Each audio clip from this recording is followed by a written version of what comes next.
Ya mungkin di sini ada tugas-tugas untuk mengolah pemilikan. Ada 6 tugas utama yang perlu ditangani ketika merancang dan mengembangkan sistem perangkat lunak yang mengolah pemilikan dengan menggunakan sistem bahasa peer-to-peer yang didistribusikan secara murni dan tidak dapat dipercaya. Yang pertama itu ada menjelaskan pemilikan, lalu melindungi kepemilikan dari akses tidak sah, lalu menyimpan data transaksi, lalu menyiapkan buku besar untuk didistribusikan ke lingkupan yang tidak dapat dipercaya, lalu membentuk sistem pendistribusian buku besar, dan yang terakhir itu menambahkan dan memverifikasi transaksi baru untuk buku besar. Mungkin itu saja, selanjutnya akan dijelaskan oleh rekan saya.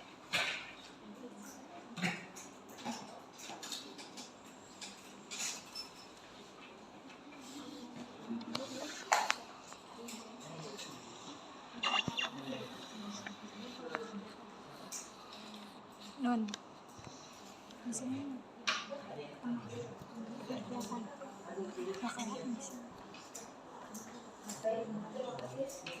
Selanjutnya yaitu menciptakan data atau mengidentifikasikan data menggunakan sidik jari. Ya. Dari langkah ini menjelaskan salah satu teknologi dasar terpenting dari blockchain, yaitu nilai hashing. Ya. Sidik jari di sini adalah bekas gesekan seluruh atau sebagian jari tangan manusia. Nah, mereka itu dianggap mampu mengidentifikasi manusia secara unik. Oke. Di sini ada nilai dari hashing.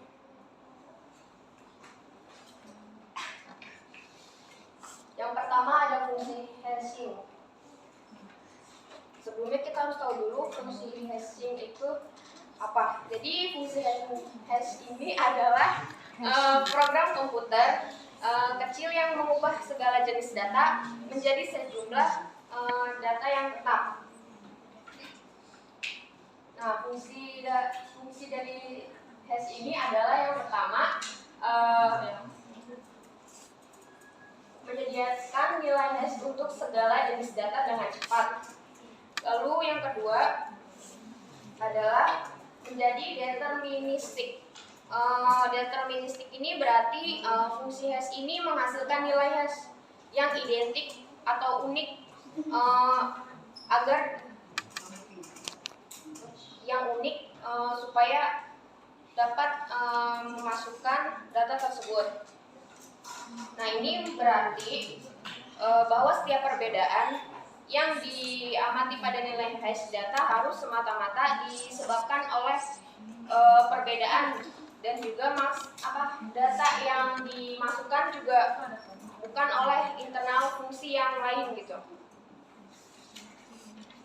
Lalu fungsi yang selanjutnya yaitu menjadi pseudo-random. Menjadi ini adalah, atau kata lain, nilai hash yang dikembalikan oleh fungsi hash yang berubah atau yang secara tidak terduga gitu berubahnya ketika data yang dimasukkan juga ikut berubah. Lalu yang terakhir ini sebagai sidik jari.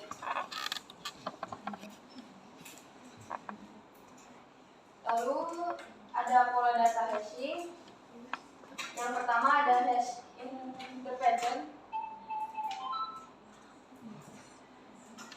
Hash ini merupakan fungsi hash ke setiap bagian data secara yang menerapkan fungsi hash ke setiap bagian data. Lalu ada hash yang berulang.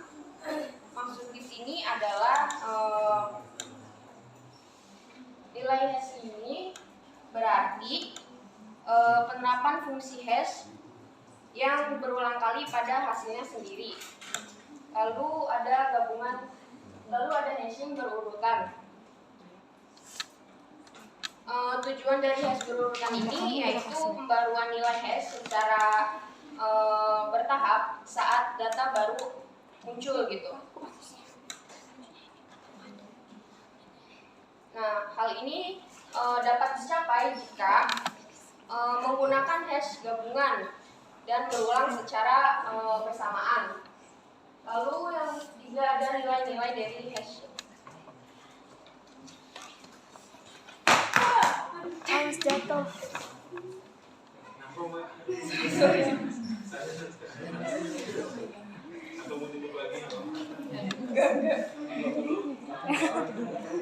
Pasti tak dikduk ya.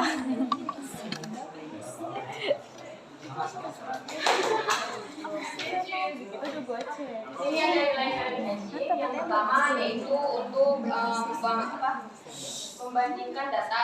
Lalu yang kedua yaitu untuk mendeteksi data yang seharusnya ada. Lalu yang ketiga untuk menyimpan kumpulan data.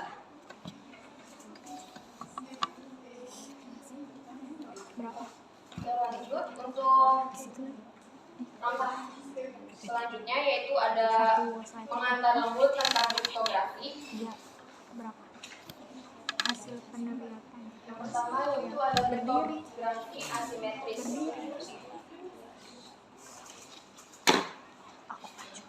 Kriptografi asimetris yaitu merupakan sistem yang menggunakan pasangan kunci untuk mengekspresikan dan mengautentikasi informasi. Satu jurnal. Yang lain Lalu yang kedua ada kriptografi simetris, yaitu sistem yang menggunakan kunci yang sama untuk proses enkripsi maupun deskripsi. Nah, pada proses simetris ini, pengirim pesan dan juga penerima pesan itu harus saling berbagi kunci rahasia tersebut ya. Lalu yang terakhir ada tujuan utama dari kriptografi ini.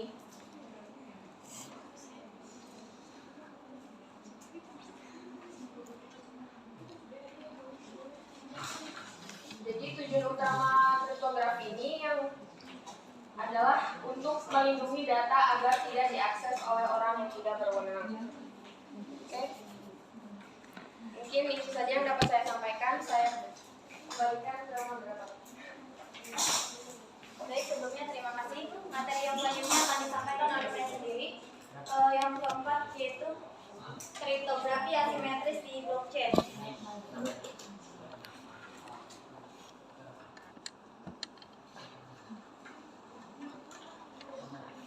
Nah, blockchain menggunakan kriptografi asimetris untuk mencapai dua tujuan. Yang pertama mengidentifikasi akun, dan yang kedua itu otorisasi transaksi. Yang pertama mengidentifikasi akun, yaitu blockchain perlu mengidentifikasi pengguna atau akun pengguna masing-masing untuk menjaga pemetaan antara pemilik dan properti.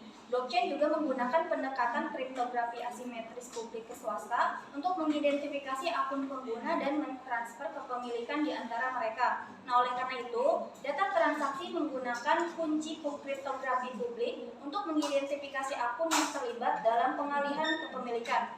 Nah, pada hal ini, blockchain memperlakukan akun pengguna serupa dengan kotak surat. Mereka memiliki alamat yang diketahui publik dan setiap orang dapat mengirim pesan kepada mereka. Selanjutnya ada otorisasi transaksi. Data transaksi harus selalu menyertakan data yang berfungsi sebagai bukti bahwa pemilik akun yang menyerahkan kepemilikan memang setuju dengan pengalihan kepemilikan yang dijelaskan. Aliran informasi yang tersirat dalam perjanjian ini dimulai dari pemilik akun yang menyerahkan kepemilikan dan diharapkan menjangkau setiap orang yang memeriksa data transaksi. Semua pihak lain dapat memverifikasi bukti persetujuan ini dengan menggunakan kunci kriptografi publik yang merupakan nomor akun yang menyerahkan kepemilikan.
selanjutnya ada otorisasi transaksi memanfaatkan pada sistem digital dengan tanda tangan.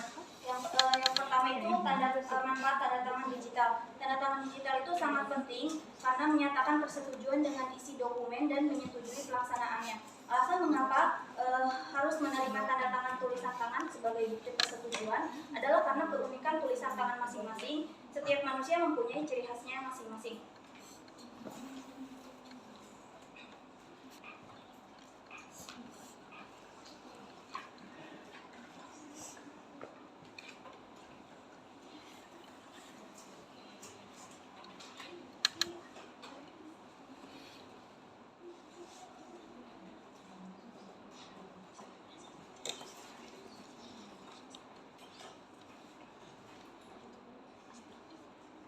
Untuk tanda tangan digital di blockchain itu memenuhi persyaratan yang dimana mereka menyatakan persetujuan pemilik akun yang menyerahkan kepemilikan dengan data transaksi tertentu. Mereka unik untuk seluruh konten data transaksi untuk mencegahnya. Digunakan untuk mengotorisasi transaksi ini lain tanpa persetujuan pembuatannya. Hanya pemilik akun yang menyerahkan kepemilikannya yang dapat membuat tanda tangan tersebut. Mereka mudah diverifikasi oleh semua orang. Nah, ada dua kasus penggunaan tanda tangan digital di blockchain, yaitu menandatangani transaksi dan memverifikasi transaksi. Untuk menandatangani transaksi itu, yang pertama menjelaskan dulu transaksi dengan semua informasi yang diperlukan, seperti nomor rekening yang terlibat, jumlah yang ditransfer, dan sebagainya, kecuali tanda tangan itu sendiri karena belum tersedia. Yang kedua, memverifikasi transaksi. Untuk memverifikasi transaksi ini, langkah-langkahnya itu harus membuat dulu nilai khas data transaksi menjadi veri, diperbolehkan kecuali tanda tangan itu sendiri. Kemudian yang kedua, deskripsi tanda tangan digital lain dari transaksi yang dimaksud dengan nomor rekening yang menyerahkan kepemilikan. Kemudian yang terakhir, bandingan antara hasil satu dan hasil kedua. Jika transaksi diotorisasi oleh pemilik kunci pribadi yang sesuai dengan akun yang menyerahkan kepemilikan, jika tidak, maka tidak.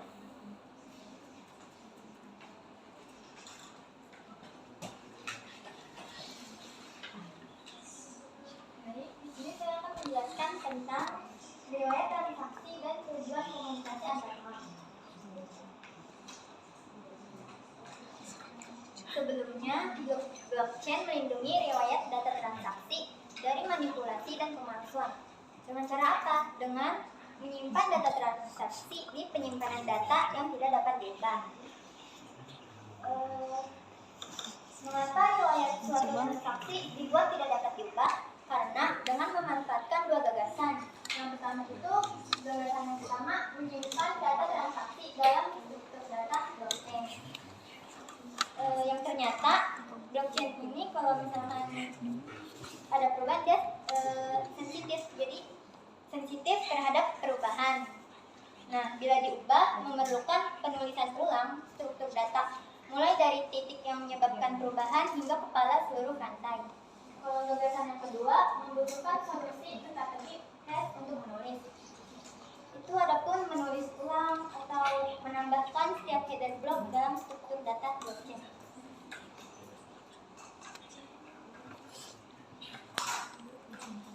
Tujuan komunikasi antar blockchain itu ada tiga.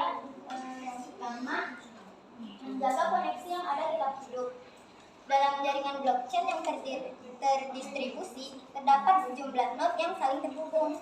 Setiap node ini memiliki salinan lengkap dari seluruh blockchain atau sebagian besar data di dalamnya. Agar jaringan berfungsi dengan baik, penting untuk menjaga koneksi antar node tetap aktif dan stabil.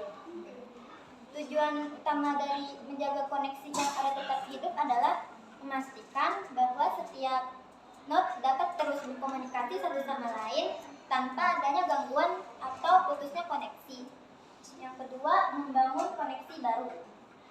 Membangun koneksi baru biasanya dilakukan melalui proses yang aman dan terautentikasi. Node yang ingin bergabung dengan jaringan harus melewati prosedur verifikasi yang sesuai dengan aturan jaringan tertentu sebelum mereka diterima sebagai anggota aktif dalam jaringan blockchain. Sebelumnya, membangun koneksi baru adalah langkah penting dalam pertumbuhan dan keberlanjutan jaringan blockchain yang terdistribusi. Ini memungkinkan jaringan untuk tetap dinamis dan terhubung. Yang ketiga, mendistribusikan informasi baru. Salah satu fungsi utama dari jaringan blockchain adalah untuk menyebarkan informasi terbaru kepada seluruh node dalam jaringan.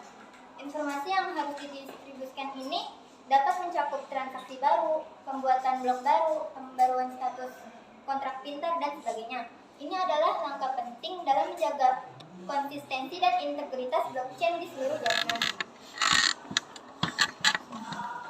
Tujuan akhir dari algoritma blockchain adalah untuk memastikan bahwa struktur data rantai blok hanya berisi blok yang valid dan header blok yang valid. Validasi data ini dievaluasi berdasarkan dua kelompok aturan validasi yang berbeda. Yang pertama, aturan validasi data transaksi. Aturan validasi untuk data transaksi yang pertama ini menentukan data mana yang diperlukan untuk mendeskripsikan suatu transaksi.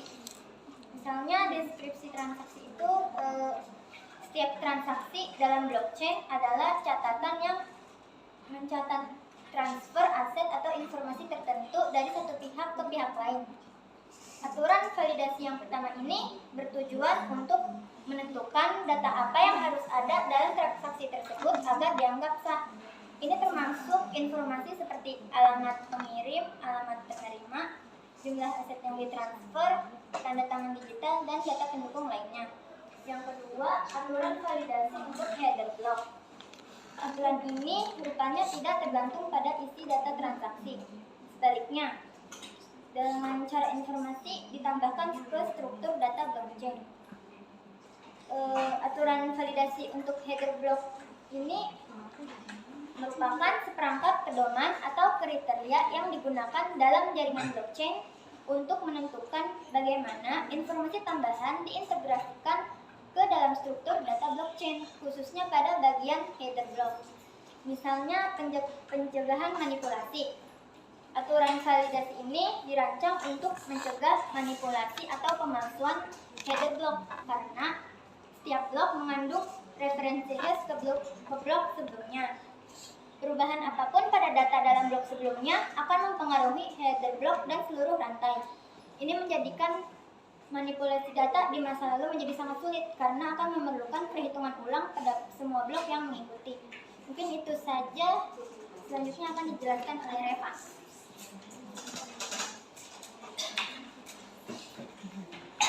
Baik, selanjutnya di sini ada verifikasi dan menambah transaksi, memilih riwayat transaksi dan membayar untuk integritas.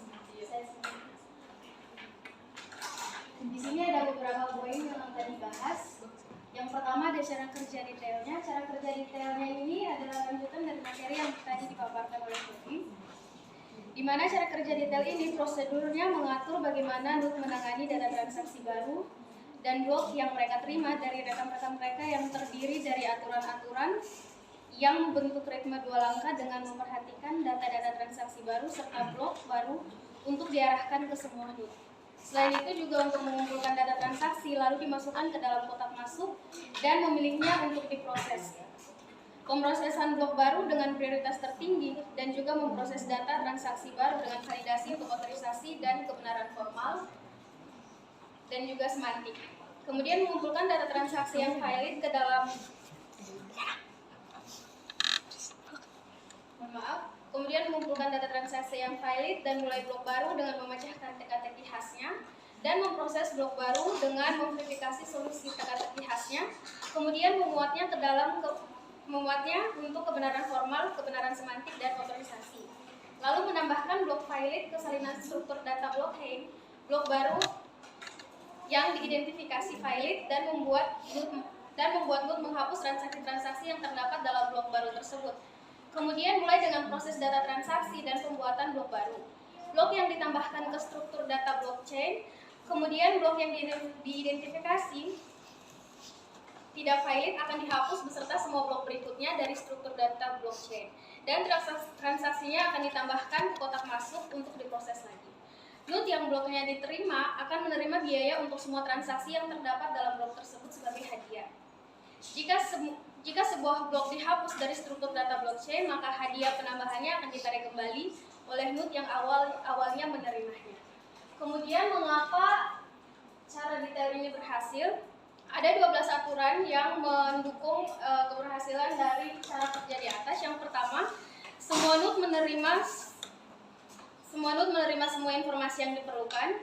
Yang kedua, node memproses data transaksi baru yang mereka terima. Yang ketiga, blok yang dibuat oleh node lain diproses segera setelah tiba di kotak masuk node. Yang keempat, hanya data transaksi valid yang ditambahkan ke struktur data blockchain. Yang kelima, semua kode mengambil bagian dalam perlombaan untuk menyelesaikan masalah tersebut.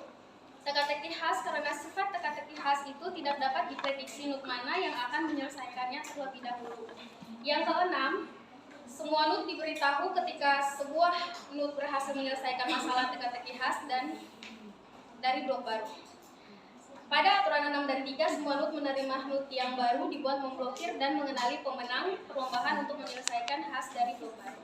Pada aturan ke-7, semua node sistem meninjau dan memverifikasi blok yang baru dibuat dan memastikan bahwa hanya blok yang benar yang diterima. Aturan ke-8, semua node menambahkan blok baru ke salinan struktur data blockchain mereka sendiri karena mengembangkan riwayat transaksi. Yang ke-9, riwayat transaksi yang dikelola secara kolektif bebas dari transaksi yang tidak valid dan karenanya menjaga integritas. Yang ke-10, tidak ada data transaksi yang akan ditambahkan 2 kali. Yang ke-11, tidak ada transaksi valid yang akan hilang meskipun blok diproses sebelumnya diulang. Dan dalam aturan 11 juga, sistem dapat melakukan pemeriksaan validitas ex post pada riwayat transaksi. Dan pada aturan yang ke-12, node mempunyai intensif untuk memproses transaksi dan membuat blok baru dengan cepat. Berikutnya adalah mengatasi perilaku tidak jujur. Jenis perilaku tidak jujur yang saling menonjol dalam sistem peer-to-peer yang mengelola kepemilikan ada beberapa, di antaranya yang pertama, menyerahkan transaksi dengan berpura-pura menjadi orang lain. Yang kedua, menerima data atau blok transaksi. Yang ketiga, membebani semua node dengan banyak data transaksi dengan tujuan membuat trust. Yang keempat, menolak memproses data transaksi tertentu. Yang kelima, menolak untuk meneruskan informasi semua kasus perilaku tidak jujur tersebut yang sudah tercakup dalam konsep keamanan transaksi. Di antaranya ada identifikasi, autentikasi dan otorisasi melalui kriptografi, asimetris dan tanda tangan digital yang membatasi akses ke akun hanya pada pemilik kunci privat terkait. Model komunikasi yang memastikan bahwa setiap node pada akhirnya menerima semua informasi arsitektur sistem yang memastikan bahwa keseluruhan sistem tetap hidup meskipun beberapa mode individu mengalami crash, atau berhenti memproses data. Yang selanjutnya adalah memilih riwayat transaksi.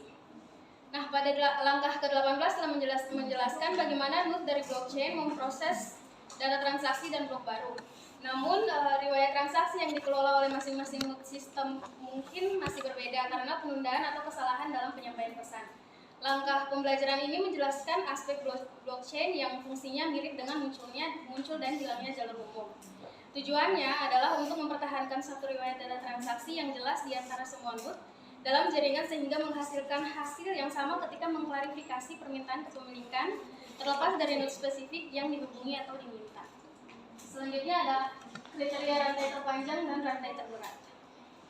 Kriteria rantai terpanjang ini didasarkan pada gagasan bahwa struktur data blockchain yang terdiri dari blok terbanyak mewakili upaya komputasi yang paling teragregasi. Untuk mempelajari kriteria ini, kita harus mempertimbangkan situasi awal di mana semua node dari sistem terdistribusi, dipelihara, dan disepakati.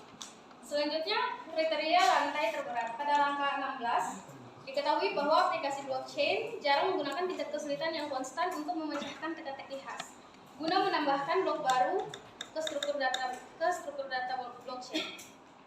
Sebaliknya, mereka biasanya menentukan tingkat kesulitan secara dinamis yang menyebabkan blok berbeda sehubungan dengan upaya komputasi yang dikeluarkan untuk ditambahkan ke struktur data blockchain. Di sisi lain, kriteria rantai terpanjang ini didasarkan pada gagasan bahwa jalur yang berisi blok paling banyak adalah jalur yang mewakili upaya komputasi paling banyak. Selanjutnya adalah konsekuensi memilih satu rantai. Konsekuensi memilih satu rantai tertentu di mana versi-versi yang bertentangan dan menetapkan sebagai menetapkannya sebagai rantai otoritatif mempunyai konsekuensi sebagai berikut. Yang pertama ada blok yatim piatu. Struktur data blockchain yang ditanam secara kolektif tampak seperti pohon yang cabang-cabangnya mewakili versi riwayat transaksi yang berbeda dan saling bertentangan. Semua blok dalam struktur data terbentuk pohon yang bukan bagian dari jalur otoritatif ditinggalkan oleh node dan dipanggil sebagai blok yatim piatu. Yang kedua ada hadiah yang diperoleh atau diklaim. Hadiah yang diperoleh kembali atau diklaim kembali.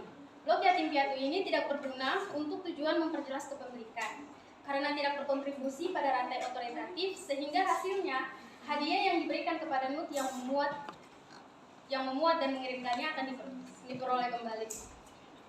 Selanjutnya, mengklarifikasi kepemilikan. Hanya data transaksi yang merupakan bagian dari rantai otoritatif yang dianggap telah terjadi dan digunakan untuk memperjelas kepemilikan. Oleh karena itu, data transaksi mereka bukan merupakan bagian dari riwayat data transaksi tersebut. Sebaliknya, permintaan tersebut dianggap seolah-olah tidak pernah terjadi dan dianggap tidak ada ketika harus mengklarifikasi permintaan terkait kepemilikan. Berikutnya adalah pemrosesan ulang transaksi. Data transaksi yang merupakan bagian dari blok yatim piatu awalnya dikirim dengan tujuan untuk menambahkan ke riwayat transaksi. Hal ini disebabkan oleh aturan 2 algoritma blockchain seperti yang dijelaskan pada langkah 18. Hasilnya, transaksi yang dulunya merupakan bagian dari otoritatif dapat hilang untuk sementara waktu jika mayoritas node meninggalkan blok tempatnya berada. Namun mereka akan melakukannya muncul kembali setelah segera diproses ulang. Yang kelima ada batang umum yang tumbuh. Penerapan kriteria seleksi tidak selalu memberikan hasil yang jelas. Dalam situasi ini, struktur data blockchain memiliki 2 jalur panjang yang sama yang muncul dari term yang sama. Yang keenam, konsistensi akhirnya. Node yang memecahkan teka-teki khas dari blok baru pertama-tama memutuskan cabang mana yang bertentangan, yang akan diperpanjang, dan blok mana yang akan ditinggalkan. Oleh karena itu, pertumbuhan struktur data blockchain berbentuk pohon menunjukkan perilaku acak dalam pesan yang melewati jaringan. Selanjutnya ada ketahanan terhadap manipulasi. Jalur struktur data blockchain berbentuk pohon yang mewakili upaya reputasi paling banyak adalah versi otoritatif dari riwayat transaksi. Tetapi juga menetapkan dan mempertahankan jalur otoritatif hanyalah masalah mengendalikan sebagian besar kekuatan reputasi keseluruhan sistem. Berikut ada ancaman terhadap skema pemungutan suara dan peran teka-teki khas.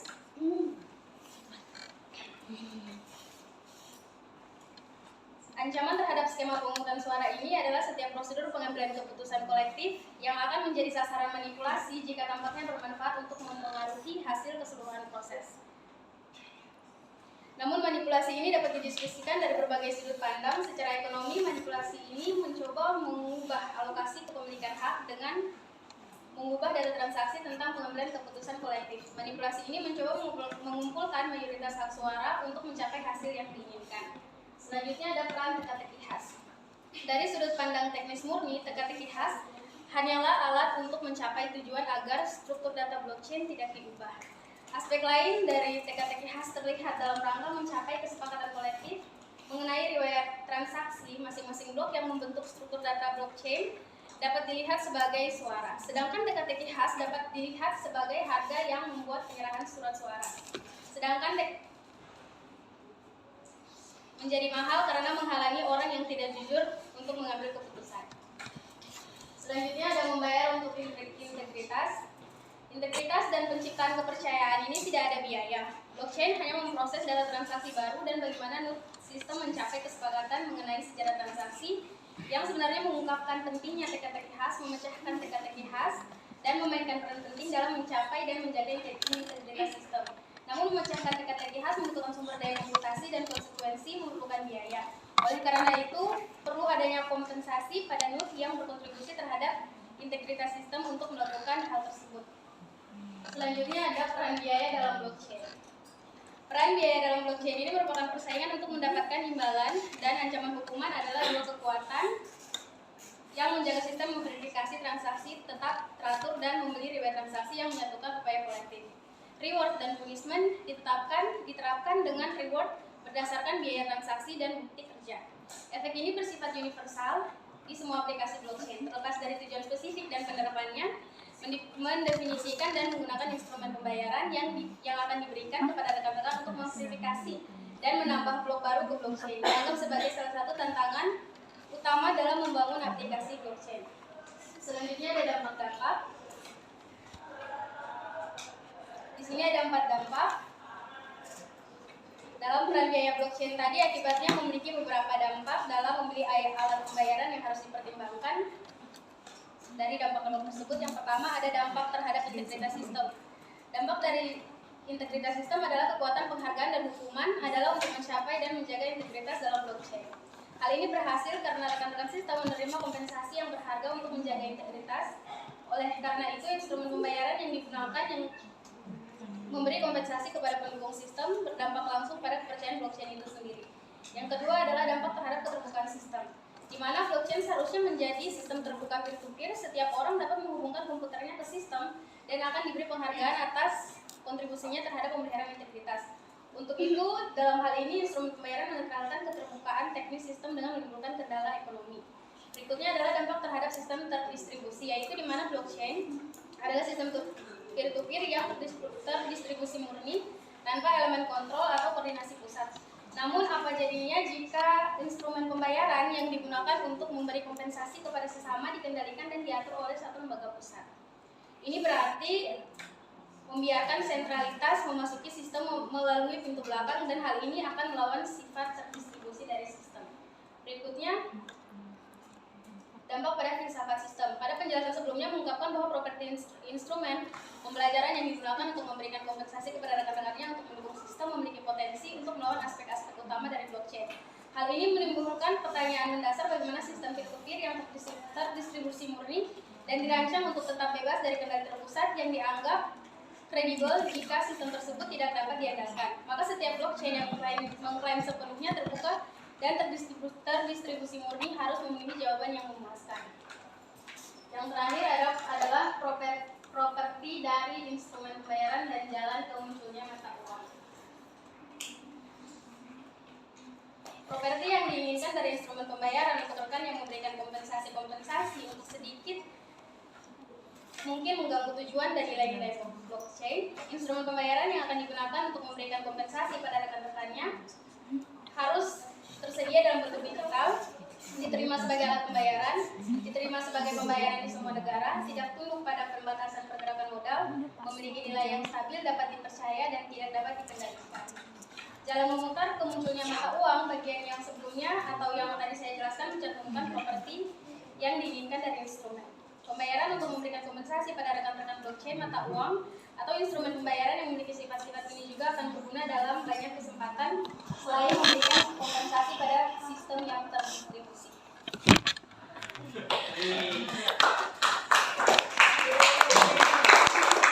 Mantap, Reva. Baru fokus. Oh, masih ada baru. Selanjutnya ada perbatasan solusi dan jenis blockchain.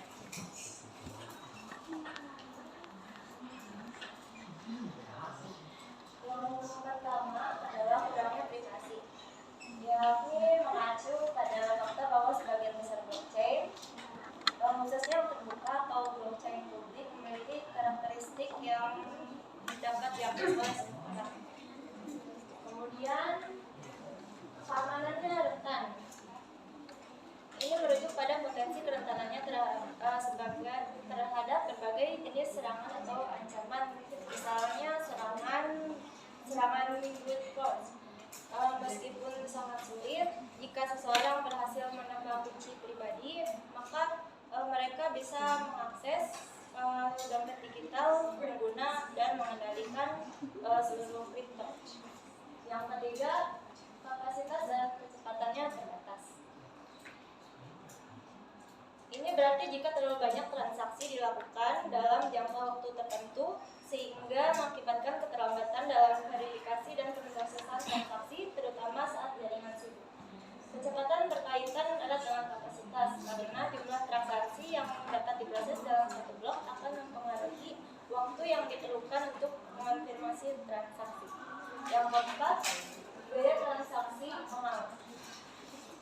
Mengacu pada biaya yang dikenakan pada pengguna yang ingin mengirim atau memproses transaksi di jaringan blockchain. Penyebabnya bisa keterbatasan kapasitas atau persaingan yang tinggi. Yang kelima, sentralitas sinkronisasi tersebut.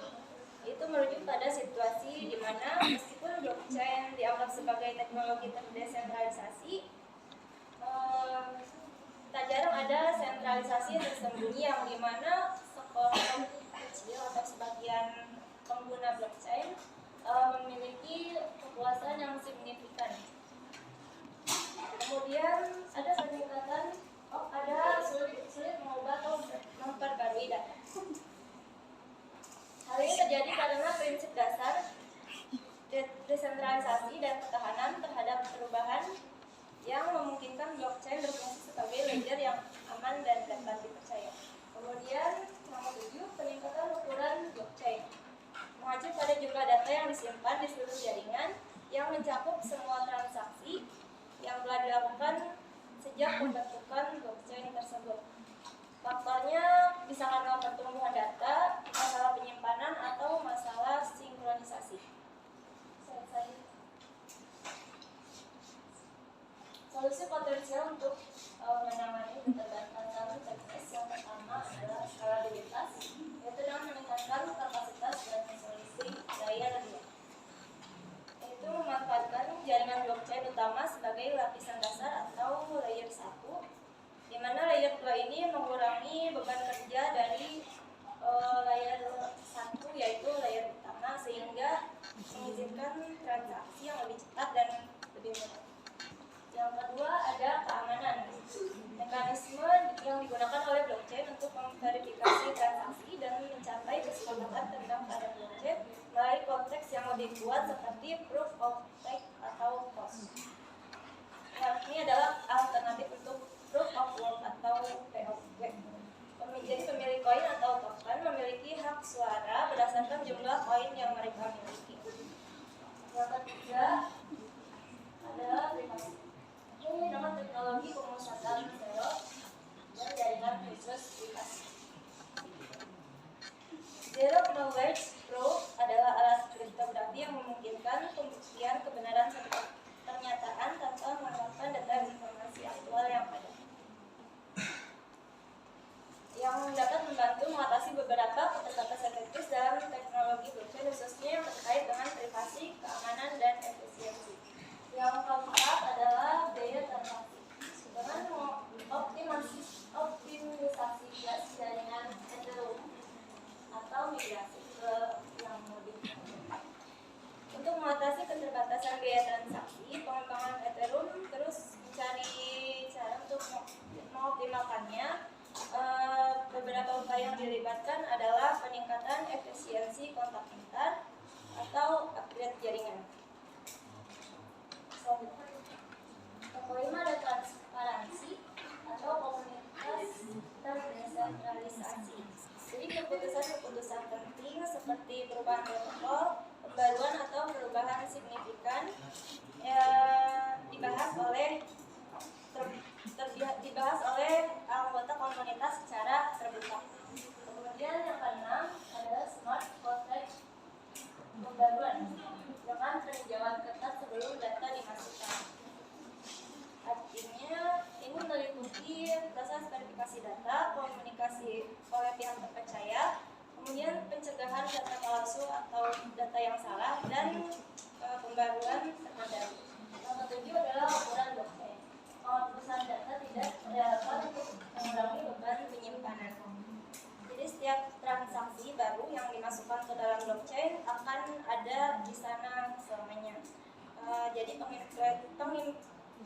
implementasiannya harus dipertimbangkan secara hati-hati dan dilakukan sesuai dengan prinsip keamanan dan integritas.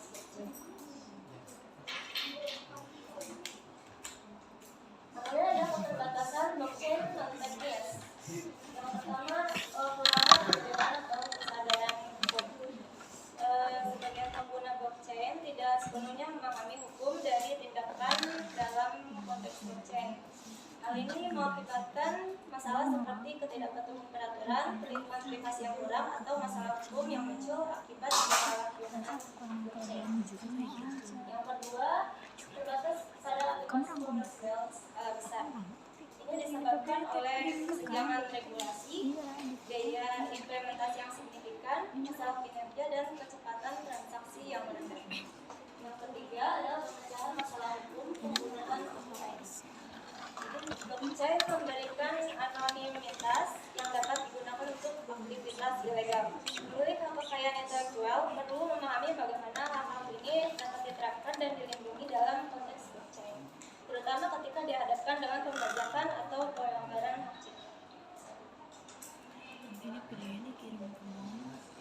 Solusi potensial untuk pembatasan alternatif. Yang pertama adalah edukasi melalui pendidikan dan kesadaran hukum, yakni bisa melalui pelatihan khusus atau sosialisasi untuk meningkatkan pemahaman dan keterampilan tentang teknologi blockchain. Yang kedua adalah antarmuka pengguna yang utama, yakni mengatasi ketidakpercayaan yang mungkin ada antara para pengguna, regulator, dan masyarakat umum, karena semakin banyak individu dan perusahaan yang memahami dan merasa nyaman dengan teknologi blockchain, maka semakin besar pula kemungkinan adopsi yang lebih luas. Yang ketiga, ada solusi masalah hukum penggunaan blockchain, yakni dengan regulasi yang tepat termasuk perlindungan privasi dan keamanan data serta pengakuan kontrak pintar. Ada pula dengan hukum smart contract, yakni mengakui dan mengatur kontrak pintar secara hukum untuk memastikan validitas dan penegakan dalam kasus penyelamatan.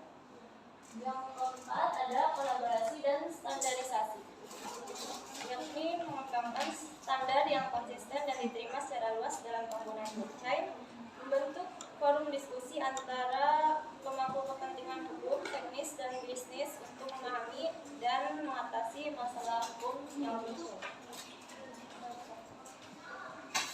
Di sini ada jenis blockchain, yang dimana jenis blockchain itu ada dua. Yang pertama tanpa izin, adalah akses tertulis yang terbuka untuk semua pengguna teknologi. Yang kedua dengan izin, akses tertulis hanya untuk kelompok atau pengguna terbatas yang telah disaring atau dipercaya, dengan catatan keputusan tentang akses ini mempengaruhi struktur blockchain. Mungkin itu saja yang dapat saya sampaikan. Selanjutnya akan disampaikan oleh Iya.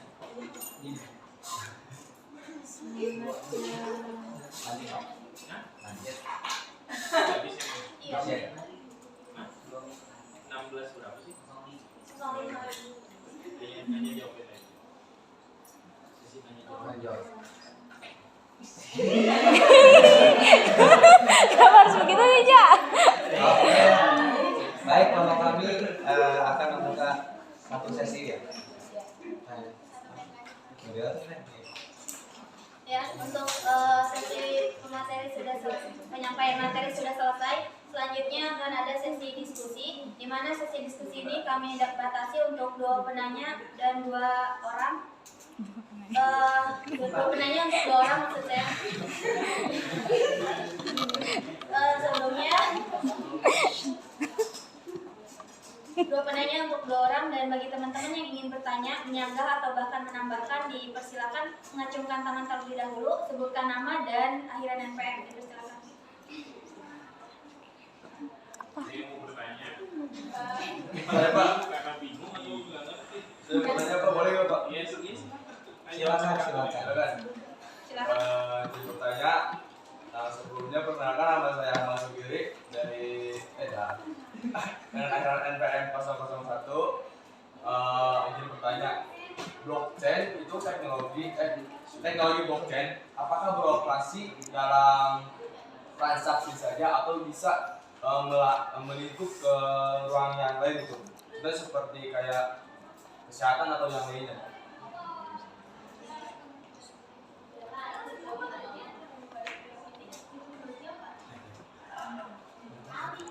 Kamu mau sekolah mau kamu sendiri? Banyak nanya. Untuk pertanyaan yang pertama kita Terlihat langsung terlebih dahulu. dapat Untuk banyak. pertanyaan yang kedua atau pertanyaan yang terakhir, dipersilakan. Sendiri. Tanya. Dijawab aja ini. Mau diskusi dulu atau langsung jawab? Diskusi dulu aja.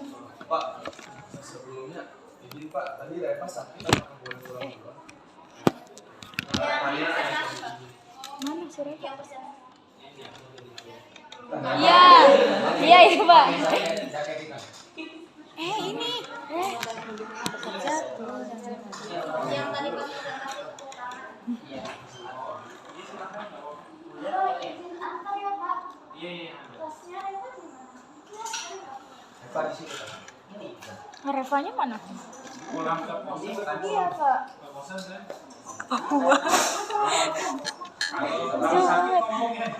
Kan saya nggak bisa, bukan paranormal, nggak bisa sakit atau iya nggak apa-apa Pak. Tadi yang maju ya? Iya, Pak. Sekarang sudah kemana? Yang HP-nya jatuh? Iya, yang HP-nya jatuh, Pak. Apa? Yang kalian jatuh sakit. Baik, saya akan menjawab pertanyaan dari Sogib, yaitu pertanyaannya blockchain beroperasi dalam transaksi atau bidang yang lain, atau transaksi saja atau bidang lain juga dapat beroperasi. Blockchain juga selain transaksi juga beroperasi dalam bidang kesehatan seperti medis, terus konten media, token games, bidang pekerjaan, perusahaan dan lain sebagainya. Lebih dari itu semua. Blockchain itu berperan penting untuk semua bidang. Apakah jelas? Ya baik, berarti blockchain itu mencakup keseluruhan, bukan hanya transaksi atau bank aja. Iya, mencakup semua bidang. Bisa. Baik, terima kasih ya jawabannya. Ya, sama-sama. Baik, untuk tadi saya ucapkan terima kasih pada Sogir yang telah bertanya dan Najib yang telah menjawab. Selanjutnya untuk pertanyaan yang kedua, apakah ada? Ayo nanya. Jangan. Cukup. Jadi aplikasi blockchain itu buat ngomong apa Mas? Coba ini ada berapa Pak? Ngomong apa ya? Voice note ya? Iya Pak. Oke, jadi ya aplikasi blockchain itu untuk semua bidang industri ya, jadi bukan cuma juga di adalah masing-masingnya. Contohnya kalau kalian apa ya untuk mencari, kalau di bahasa Indonesia ya mungkin lebih tepatnya kalau misalnya ketika proses ketika di Gramedia pembelian kayak gitu itu kan kalau pakai blockchain lebih mempermudah gitu. Ini ada di mana, ini ada di mana. Bisa untuk ditaruh di itu tergantung penggunaannya. Kalau yang di dunia ekonomi akuntansi itu terkait transaksi, di dunia hukum beda lagi. Oke, jadi nanti apa namanya hasil videonya upload di akun YouTube masing-masing ya. Harus pakai nama jelas aja, pakai nama samaran.